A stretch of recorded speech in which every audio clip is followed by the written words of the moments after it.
Now on KOAM News at 5, a local milk distributor stepped up when a school's bread delivery didn't come in. The death toll keeps rising in the east after the remnants of Hurricane Ida brought tornadoes and devastating floods. I'm Wendy Gillette in New York City, where the cleanup is underway. The 4 states' most watched news starts now. A local businessman helps an area school that was facing the prospect of not having bread to feed to all of its students. This is KOAM News at 5. Quade Wilson from Anderson, Missouri is in the milk business. He runs a distribution company that delivers milk to the McDonald County School District. When he learned that a worker shortage impacted bread delivery to the school from OPA's food management, Wilson stepped up. He found a bakery in the region and delivered the bread to the school.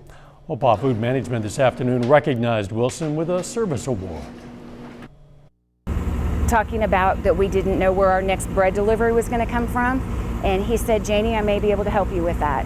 And from there, it just kind of very quickly turned into he is our new bread delivery as well as milk. Wilson delivered enough bread to feed the roughly 3,500 students in the McDonald County School District. The Washington Family Hope Center in Joplin, part of Watered Gardens Ministries, needs your help to win grant funding. The center is a finalist for the 2022 Chick-fil-A True Inspiration Awards and is in the running for a grant ranging from $50,000 to $150,000. You can help by voting for the center. The more votes they get, the more money they can receive. This facility last year, we've got that whole block that needs renovated. We got retaining walls that need repaired. There's a walking path that needs to put in, outdoor dining, and we still have an entire upstairs that needs renovated too, so we can provide more space for moms with kids. The Washington Family Hope Center provides support for struggling mothers and their kids. You can find out more about how to vote on the Watered Gardens website. Overall, not a bad day out there. Chris Warner.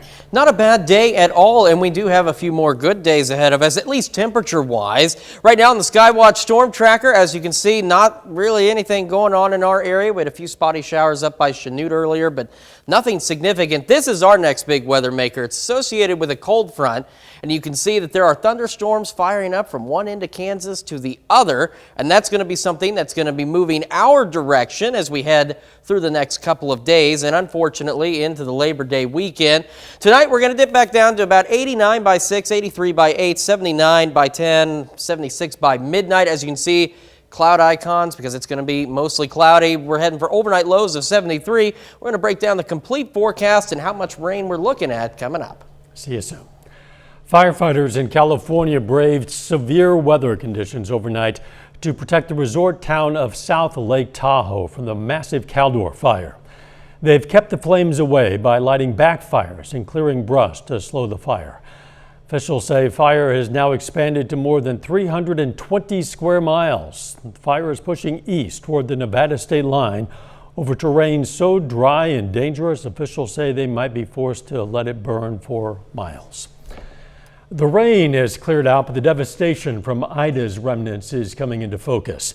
The storm left at least 24 dead in the Northeast, where many are dealing with extensive tornado damage and flooding. Wendy Gillette reports. The remnants of Hurricane Ida ravaged neighborhoods in parts of the Northeast with catastrophic flooding and extensive tornado damage. This is going to take us some time to dig out of, there's no question about it. Rescue teams in Bridgeport, Pennsylvania spent hours using boats to reach those stranded when the river swelled. A lot of Pennsylvanians will be dealing with very hard emotions today. Similar rescues played out in the New York City suburbs with residents young and old. It's really deep and I'm cold. Train conductor O'Neill Francis helped passengers get to safety as heavy rain flooded this New York City subway station. I've never seen so much water before in my life. I mean, it looked like Niagara Falls. It was just overwhelming. New York City subway lines are slowly getting back to normal, but throughout the city, the cleanup is just beginning. The storm is blamed for several deaths, including a 43-year-old woman and her 22-year-old son, who were trapped when water flooded their basement apartment. To have 2 people pass away like that from this, it's very devastating. Ida made landfall as a Category 4 hurricane in Louisiana Sunday, where many have been left without food, water, or power. We're all in this together. The nation is here to help. President Biden is set to visit the region Friday to survey the impact. Wendy Gillette, CBS News, New York. President Biden has authorized the use of drones in Mississippi and Louisiana to help assess the damage. More than 20,000 Afghans who fled their home country have arrived in the U.S., and there are an estimated 40,000 more at bases overseas that could soon be on their way. Right now, the U.S. government is building capacity at 8 U.S. military bases across the country to eventually house up to 50,000 evacuees. The federal government is working with state and local leaders and the private sector to help the refugees find more permanent places to live. 3 Aurora, Colorado police officers and 2 paramedics have been indicted on manslaughter and other charges in the 2019 death of 23-year-old Elijah McClain. According to the indictment, McClain was rendered unconscious, suffered hypoxia, and his physical and mental condition were impaired after officers placed him in several carotid holds. When paramedics arrived, they injected him with ketamine, a drug used to sedate combative people, but the dosage they administered was meant for someone more than 70 pounds heavier. Still ahead, a moment the UN is calling a landmark. Leaded gasoline finally runs out. I'm Tina Kraus with the last country in the world to stop pumping the toxic fuel. And next in Healthwatch, a new therapy provides help to some patients with hoarding disorder. Topping today's Healthwatch, new data gathered at the Washington University School of Medicine shows COVID-19 long haulers are at risk for kidney damage. Researchers found significant decline in kidney function among patients still having health issues months after their initial infections. Doctors say many people with kidney problems don't have symptoms and are unaware that treatment is needed. The pandemic has brought to light many mental health issues. One that exacerbated is hoarding. It reinforced some beliefs about the need to save items, but for millions, it's more than just buying toilet paper and Clorox. For many, it's a disorder that began in childhood and went undiagnosed for years, and then later in life took control, forbidding its victims from parting with possessions. Well, now new therapy is helping those patients regain control of their lives. All of this happened very, very slowly, but very consistently over the years. Ree Parrish is one of 19 million Americans diagnosed with hoarding disorder. It makes you feel a little immobile. Getting a divorce and coming out as transgender spiked Ree's anxiety, kicking her disorder into overdrive. Just feel like there's no hope. Their experience of this is so distressing when they do try to discard items that they just simply feel like they cannot. That's why professors at UC San Diego created discarding exposure therapy. Patients work through their items while keeping a journal. During an in-home session, Ree and her therapist, Philip Salas, talk about discarding items. The majority of them are not easy because they either go back to a relationship or they go back to a good time or a bad time. Most hoarders are dealing with other mental disorders. 50% have major depressive disorder, and 48% have either anxiety or social phobia. So therapists need to treat the entire person. It's the only mental health condition besides dementia that gets worse with age. Ree is making progress. Each row, which there's like 6 or 7 rows, will take 2 to 3 days by myself. Sheet metal. Tackling her demons one row, one box, one item at a time. I know long term, everything's going to get better for me. Most people with hoarding disorder have a first-degree relative with the disorder. The average age of a hoarder, 50 years old. But signs begin to appear during the teen years. For example, they get upset when their items are discarded, and although it's not curable, it is treatable. If you have a hoarder in your family, it's important not to take charge and start cleaning up or throwing out items for them. It'll lead to a strained relationship, a lack of trust, and people being more resistant to therapy. People who set their own exercise goals and start right away usually get better and more lasting results than those who are assigned activity targets. The researchers at the University of Pennsylvania believe this finding is especially significant. because their study was conducted in a low-income neighborhood where residents are at a higher risk of developing heart problems. New research at the University of California, San Diego is working to understand why blood vessels are leaky when people suffer from sepsis.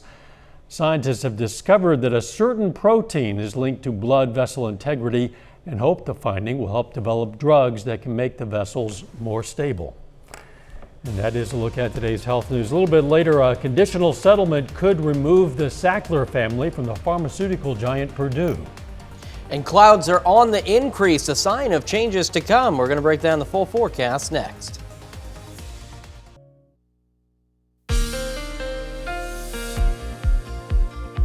We still haven't seen the same amount of heat that we've seen over the last couple of weeks, and now we have increasing cloud cover, which is a signal of the big change coming to our forecast. Over the last 36 hours, though, no big changes there. We started the day today at 71, made it up to 92 for the high, so warmer than yesterday, but not as hot as it has been. Right now at 7th and Rangeline, you can actually see clouds are on the increase. No storms or showers in our area right now, but we do have the increasing clouds. It's not really doing much for temperatures yet. Still 90, feels like 97 because that dew point is back up. 72, humidity at 55%. Temperatures across the region are looking just like that. We've got upper 80s to lower 90s for most of us as you head from east to west across the area. And as we mentioned, the dew points are back in play and will continue to be for a little bit longer, sitting in the lower 70s for most of us, which puts us into that muggy range. And that does lead to some heat index values that are unpleasant. As we mentioned, 97 Webb City, 98 Commerce, 101 Independence, Neodesha, unpleasant to say the least. But there are those changes that are coming. So here's these cloud icons all through the night, because clouds are going to continue to increase. We're going to hit 89 by 6, 83 by 8, 79 by 10, 76 by midnight. We're going to head into the lower to mid 70s as we get into the night. So Skywatch Storm Tracker, we had a few showers up over by Chanute, nothing big out of that.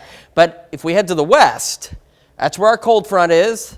And that's where this line of storms is. There's been a few different severe thunderstorm warnings, things of that nature, and nothing from that is going to make it here tonight. But the cold front is what's going to be playing a role in our changes over the next 24 hours. So thunderstorm chances are going to be increasing.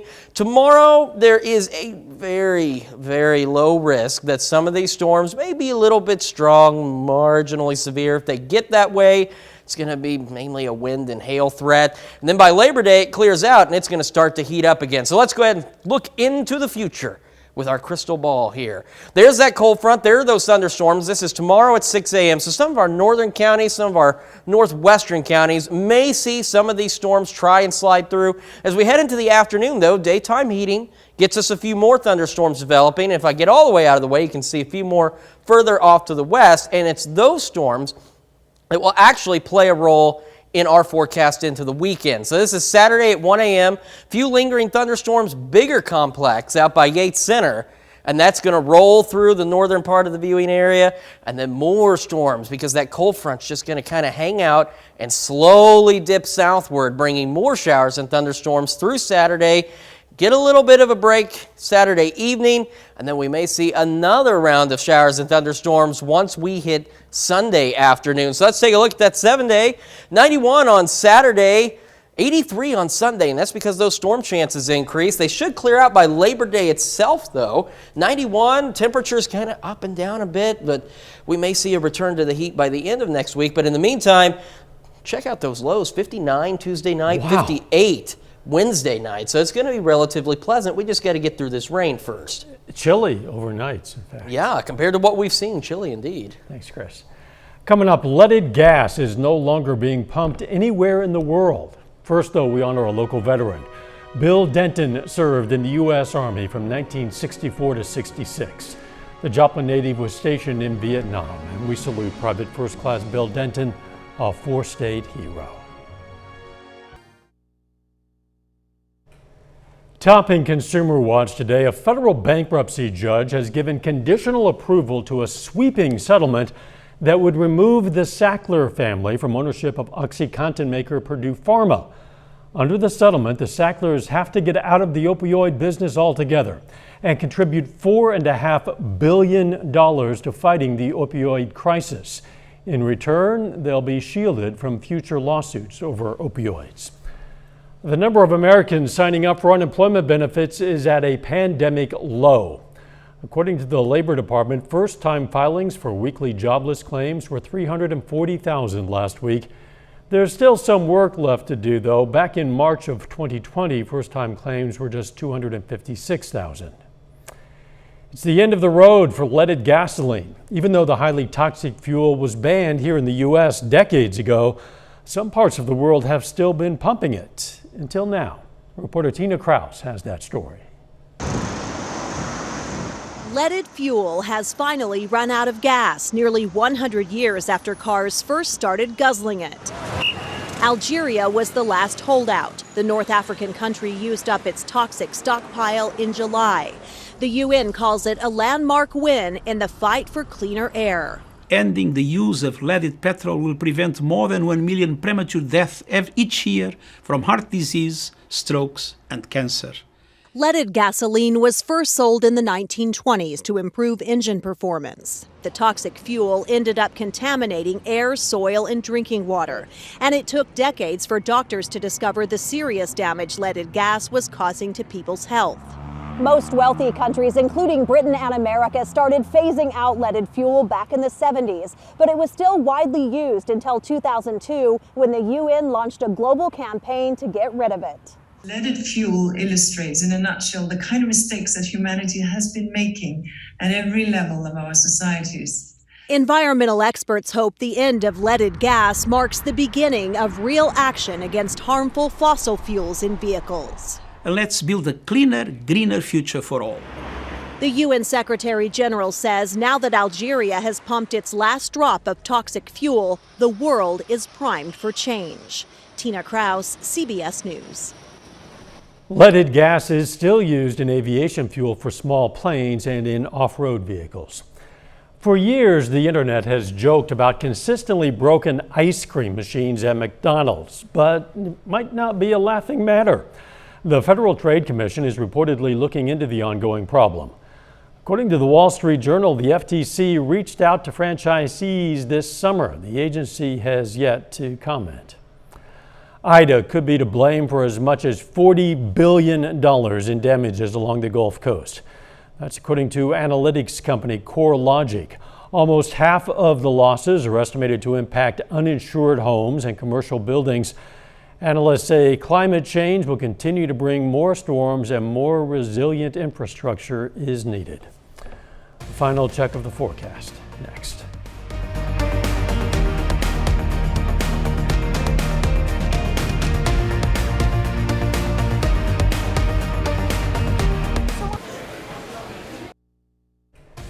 The CBS Evening News is next. Then on KOAM News at 6, a Southeast Kansas health expert is joining a state work group to advise schools on keeping students safe from COVID-19. Plus, there's a new charging station for electric vehicles in Joplin.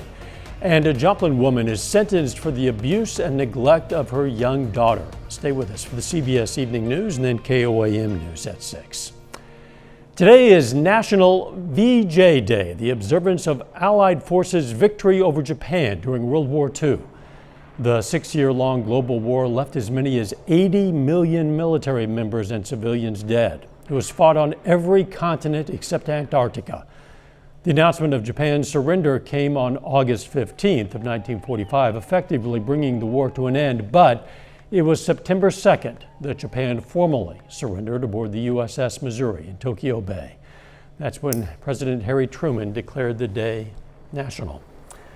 I know a lot of you are making some plans for the Labor Day weekend, some of those undoubtedly outdoor plans, and they're keeping an eye on the sky and whether we're going to get rain. Yeah, in fact, Little Balkans Days has decided to go ahead and move their concert indoors for this weekend, and here's why. There's some thunderstorms out to our west associated with a cold front. That's what's going to be bringing changes our way, which you can see in the 7-day forecast. Rain chances, we may see a few early morning storms tomorrow and then a few more in the afternoon. They really pick up by the weekend. 60% chance on Saturday, 70% chance Sunday, but look at the temperatures dropping to 83, and we've got some really cool overnight lows by the middle of the week. And we really need the rain. It's just too bad it's going to interrupt some holiday plans. Right. Thanks for joining us. CBS Evening News is next. Of course, we'll see you right back here at 6. Let's make it a great evening.